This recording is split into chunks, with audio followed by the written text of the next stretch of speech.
Hey everyone, today I'm gonna show you how to create a WordPress plugin from scratch. This is going to be a custom plugin that you are going to be able to install on any WordPress website.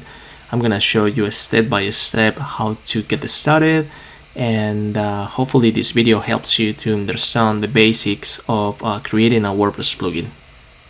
So the first thing that you need to do is open your WordPress installation folder.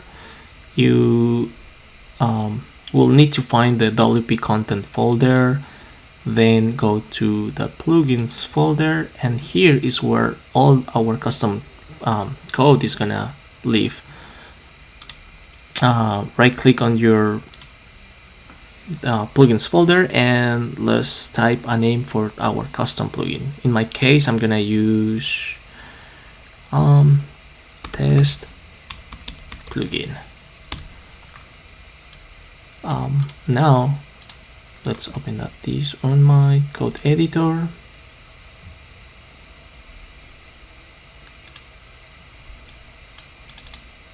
And let's start creating our first file.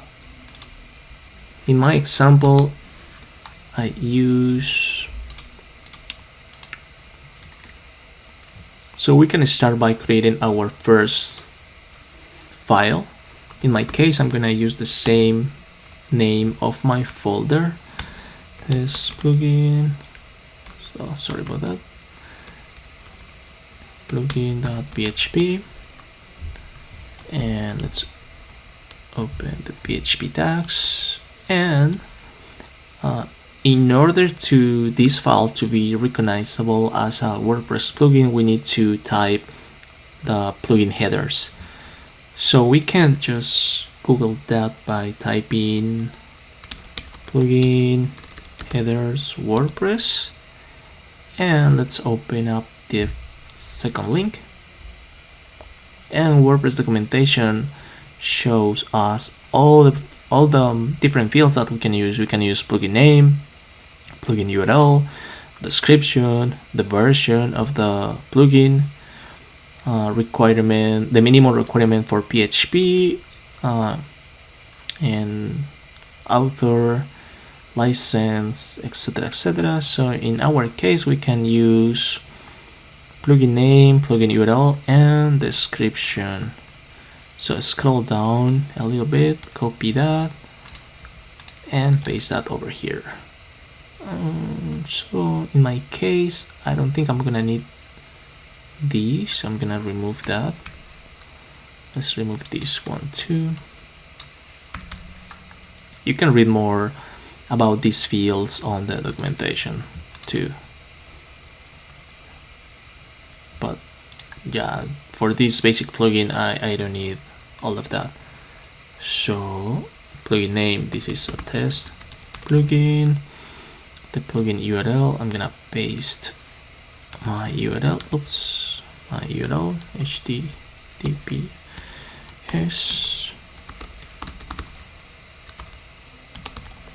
and description. This is my basic plugin, and save that.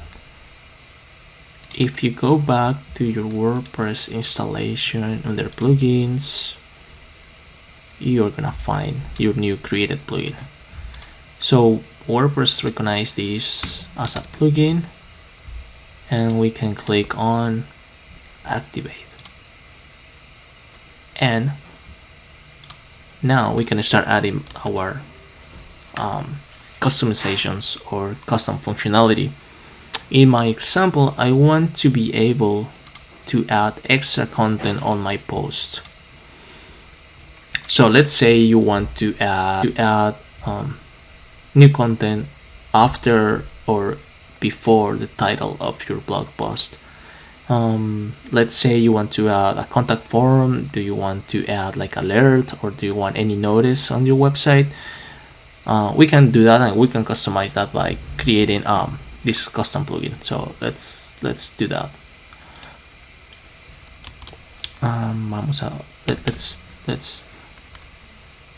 Let's start by adding comment line, and let's explain what it is gonna do. So in my case is let's add extra content after the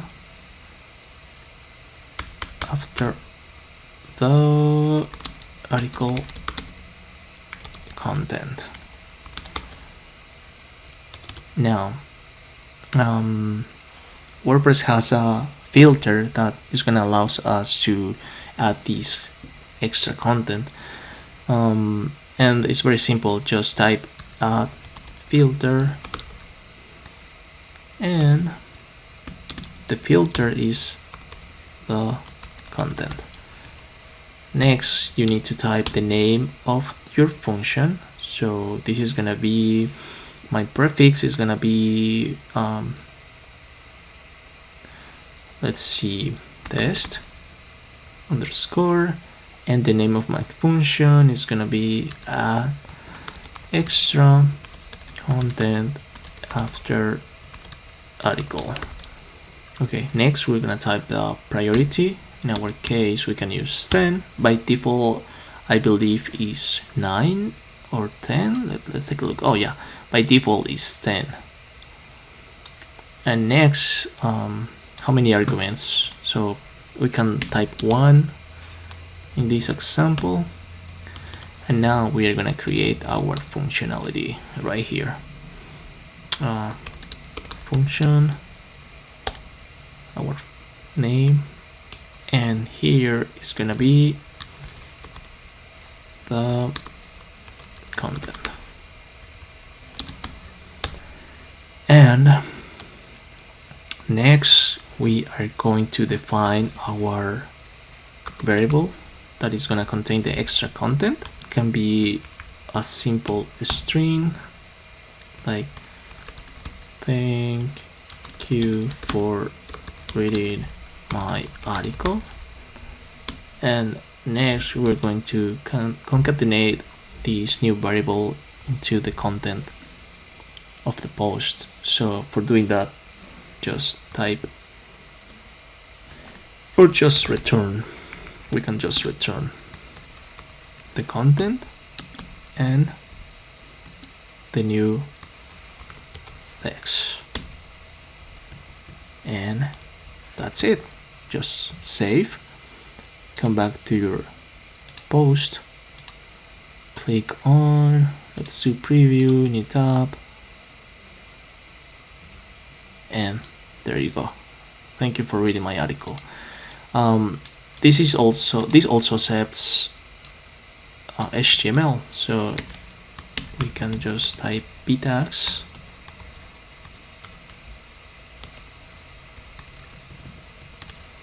and let's try again. There you go. This is very helpful in case you want to add a form or do you want any notices before. So let's do that. Let's create a new filter. Add filter.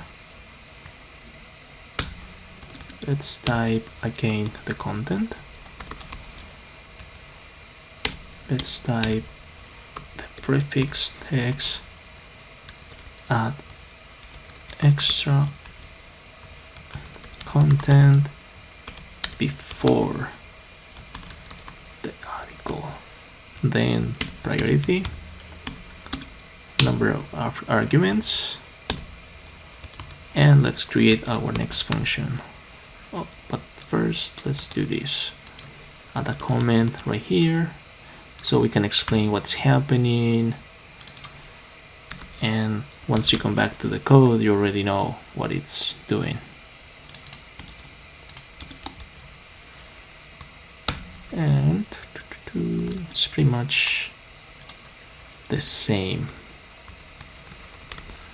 The content, and now we are gonna add text before the article. So in that case, let's do this.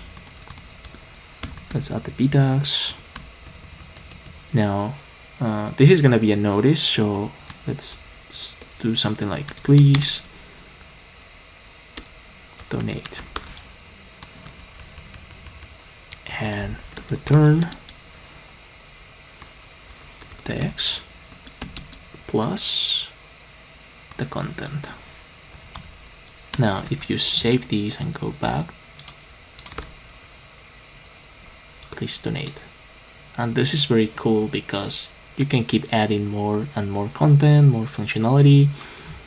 And I'm gonna show you, sorry about that, I'm gonna show you a different way of doing this. Let's say add filter and again the content, and instead of typing the name of the function, we're going to create an anonymous function.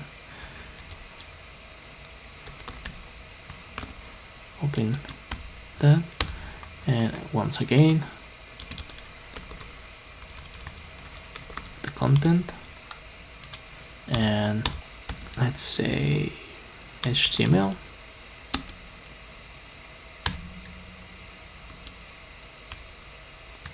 Let's see, maybe you want to show this content to register users only, so let's do that.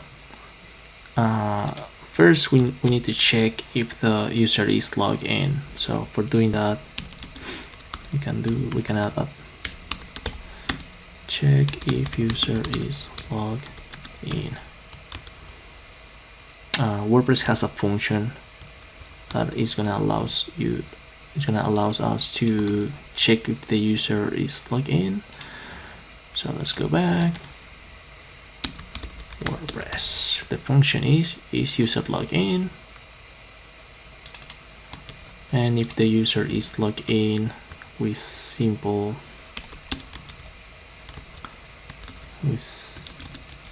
return the content.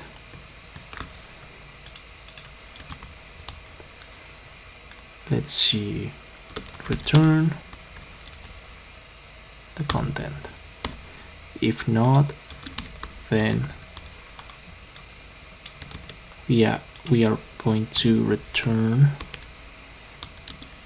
an HTML.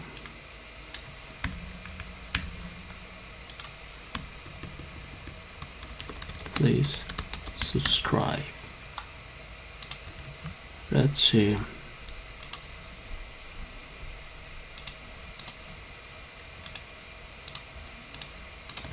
So welcome to my blog. It works because I'm logged in, but if I try to open this in incognito, it's gonna show me please subscribe. So in this way you can create a paywall, ask your users to subscribe if they want to get access to the content, or if you want to charge per article or per view, you can try and use this filter from WordPress to add your custom functionality. So this is pretty much it. It's a very simple plugin. It's a very simple structure. It doesn't require a lot of files, but I hope this video helped you to understand how a WordPress plugin works. And if you have any questions, just let me know in the comments. And that's it.